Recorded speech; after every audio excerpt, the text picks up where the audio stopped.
Welcome to the Captain Quark Fitness Course. If you're strong enough, fast enough, and clever enough to beat my fitness challenge, you will receive a reward from my head trainer. Simply make your way to the third island to complete the course. Good luck!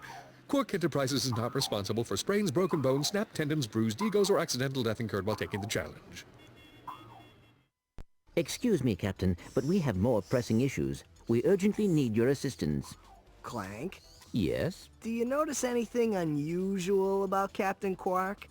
Well, I find the fact that he has a spring where his leg should be to be quite puzzling. And why do you think that is? Possibly an injury incurred while battling evil?